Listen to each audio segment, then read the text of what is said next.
Hi friends, എൻ്റെ channel കാണുന്നവരും കേൾക്കുന്നവരും ഒന്ന് subscribe ചെയ്യണേ.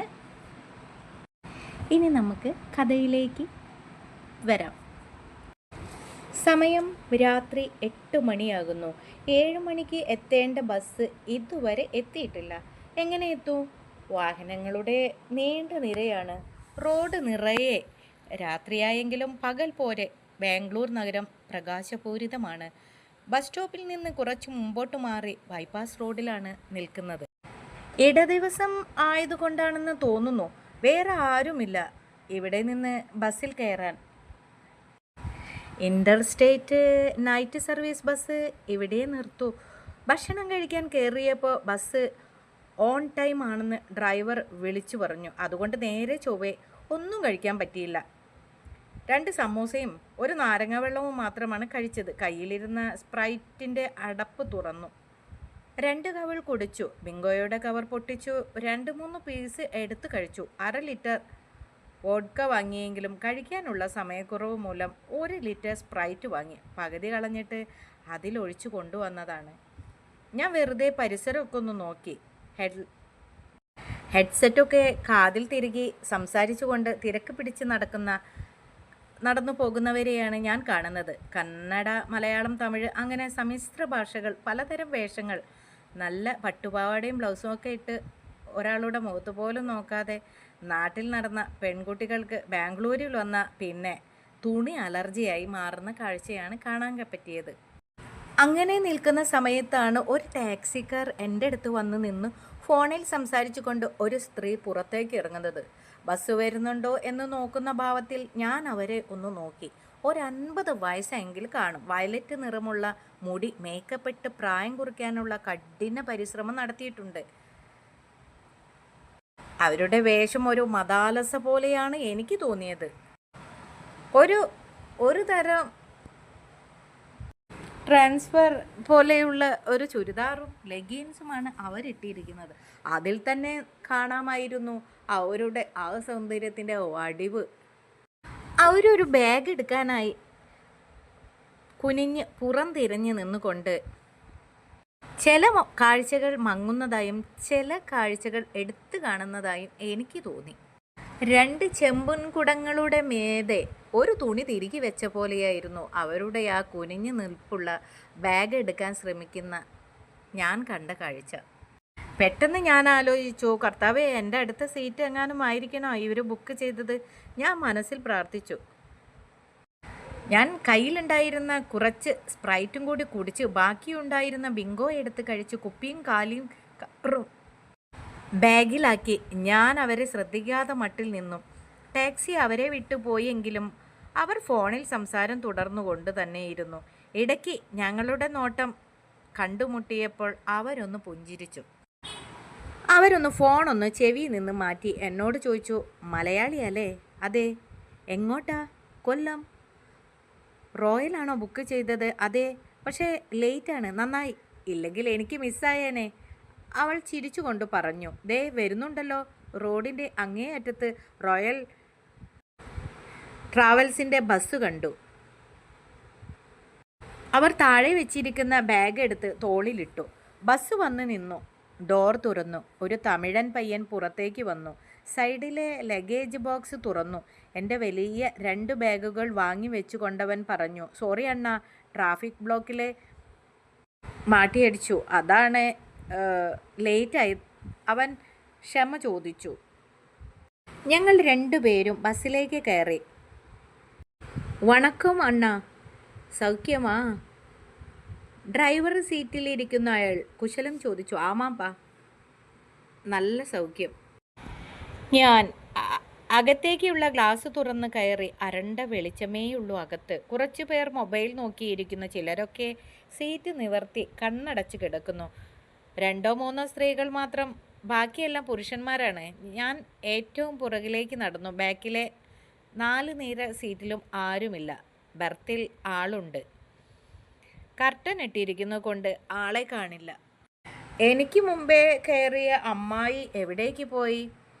ഏറ്റവും ബാക്ക് സീറ്റിൽ പോയിരുന്നു. കയ്യിലുണ്ടായിരുന്ന ബാഗിൽ നിന്ന് ഒരു ബനിയനും ബെർമോഡയും എടുത്ത് ഇട്ടിരുന്നു.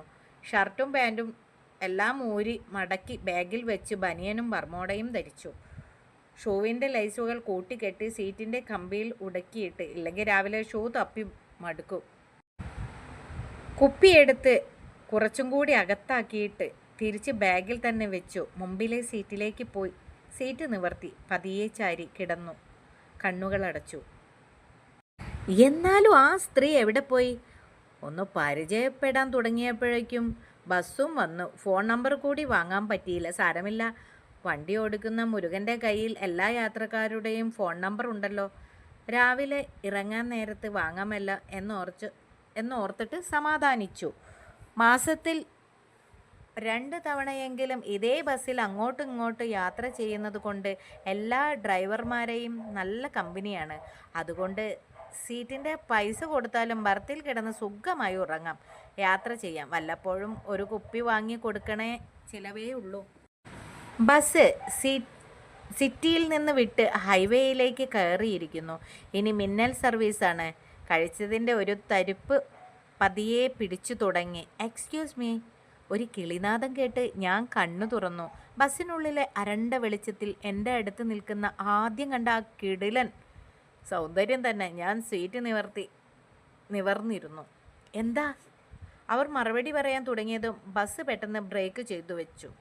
വീഴാൻ പോയ അവരുടെ കയ്യിൽ പിടിച്ചു വലിച്ചു നിന്ന ബസ് അതേ സ്പീഡിൽ തന്നെ മുമ്പോട്ട് കുതിച്ചതും ഒന്നിച്ചായിരുന്നു. അവർ വന്ന് എൻ്റെ ദേഹത്തേക്ക് വീണു. ഒരു സെക്കൻഡ് കൊണ്ടാണ് സംഭവിച്ചത്. എന്തോ വില കൂടിയ ലേഡീസ് പെർഫ്യൂമിൻ്റെ ഗന്ധം എൻ്റെ മൂക്കിലേക്ക് അടിച്ചു കയറി. അവർ സീറ്റിൽ കൈക്കുത്തി എഴുന്നേറ്റു മാറി നിന്നു. ഞാൻ വിൻഡോ സൈഡിലേക്ക് നീങ്ങിയിരുന്നു കൊണ്ട് അവരോട് പറഞ്ഞ്, ഇവിടെ ഇരിക്കി, ഇനിയും വീഴൂ അല്ലെങ്കിൽ. സോറി കേട്ടോ, പെട്ടെന്ന് പിടുത്തം കിട്ടിയില്ല, അതാ. അവരെൻ്റെ അടുത്തേക്ക് ഇരുന്നു കൊണ്ട് പറഞ്ഞു. It's okay. നിങ്ങൾക്ക് എന്തേലും പറ്റിയോ? എനിക്കൊന്നും പറ്റിയില്ല. നിങ്ങൾക്കോ? ഒരു പൂവ് വന്ന് വീണ പോലെയുണ്ട്. ഞാൻ ആദ്യത്തെ കൊളുത്ത് എറിഞ്ഞിട്ടു. ബസ്സിനുള്ളിൽ ലൈറ്റ് ഓഫായി. ഇരുട്ടിൽ നിന്നൊരു ശബ്ദം. എന്താ പേര്? ബെന്നി. എന്തു ചെയ്യുന്നു? ഒരു ചെറിയ ടെക്സ്റ്റൈൽസ് ഷോപ്പ് നടത്തുന്നു. ഫാമിലി. ഭാര്യയെയാണ് ഉദ്ദേശിച്ചത്. എങ്കിൽ ഞാൻ കല്യാണം കഴിച്ചിട്ടില്ല. അതെന്തു പറ്റി? ബിസിനസ് തിരക്ക് കൊണ്ട് മറന്നുപോയോ? അവർ ചിരിച്ചുകൊണ്ട് ചോദിച്ചു. ഞാൻ വിട്ടുകൊടുത്തില്ല. പറ്റിയ ഒന്നിനെ കിട്ടാത്തത് കൊണ്ടാ. ഇപ്പം കിട്ടിയാലും ഞാൻ റെഡി. എന്താ, പറ്റിയ ആരെങ്കിലും ഉണ്ടോ? നോക്കാം. ഓക്കെ. പേര് പറഞ്ഞില്ലല്ലോ. എന്നോട് ചോദിച്ചില്ലല്ലോ. ഇപ്പോൾ ചോദിച്ചല്ലോ. എൻ്റെ പേര് നാദിറ. JCA റോഡിൽ ഒരു ബ്യൂട്ടി പാർലർ നടത്തുന്നു. ഇവിടെ സെറ്റിൽഡാണ്. ഹസ്ബൻഡ് ഒമാനിലാണ് ജോലി. ഞങ്ങളുടെ സ്വന്തം നാട് മലപ്പുറമാണ്. ഇപ്പോൾ കൊച്ചിയിൽ ഒരു വർക്കുണ്ട്, അതിനു വേണ്ടി പോവുകയാണ്. അവർ ഒറ്റയടിക്ക് പറഞ്ഞു തീർത്തു. മറ്റുള്ളവരെ മാത്രമേ മേക്കപ്പ് ചെയ്തു കൊടുക്കുകയുള്ളൂ. സ്വന്തമായി ബ്യൂട്ടി പാർലർ ഉണ്ടായിട്ടും നിങ്ങളെന്താ വലിയ മേക്കപ്പ് ഒന്നും ചെയ്യാത്തത്? അവരുടെ മുഖത്ത് തേച്ച് പിടിപ്പിച്ചിരിക്കുന്ന 2 ഇഞ്ച് കനത്തിലുള്ള പൊട്ടി എനിക്ക് മനസ്സിലാകാത്തതുപോലെ ഞാൻ ചോദിച്ചു. ഞാൻ വെറുതെ ഒന്ന് ടച്ചപ്പ് മാത്രമേ ചെയ്യുള്ളൂ, വലിയ മേക്കപ്പ് ഒന്നും ചെയ്യാറില്ല. ലൈറ്റായിട്ട് ലിപ്സ്റ്റിക് ഇടും, അത്രയേ ഉള്ളൂ. പൊന്നും കൂടത്തിന് എന്തിനാ പൊട്ട്? നിങ്ങളൊരു മേക്കപ്പ് ഇല്ലാതെ തന്നെ സുന്ദരിയല്ലേ? അതവർക്ക് നല്ല സുഖിച്ചു. പക്ഷേ വണ്ടിക്കുള്ളിലെ ലൈറ്റ് മൊത്തം ഓഫാക്കിയത് കൊണ്ടാവും മുഖഭാവം കാണാൻ പറ്റിയില്ല. നാദിറ ബർത്താണോ എടുത്ത്? ഞാൻ കയറി വന്നപ്പോൾ സീറ്റിലൊന്നും കണ്ടില്ലല്ലോ. ഇല്ല ബെന്നി, ബർത്ത് നോക്കിയിട്ട് കിട്ടിയില്ല, എല്ലാം ബുക്കഡാ. പിന്നെ ഫ്രണ്ട് സെക്കൻഡ് റോയിലെ വിൻഡോ സീറ്റാണ് എടുത്തത്. പക്ഷേ തിരക്കിട്ട് പോകുന്നത് കൊണ്ട് വാട്ടർ ബോട്ടിൽ എടുക്കാൻ പറ്റിയില്ല. നല്ല ദാഹം. നിങ്ങളുടെ കയ്യിൽ വെള്ളമുണ്ടാകുമോ എന്നറിയാനാണ് ഞാൻ വന്നത്.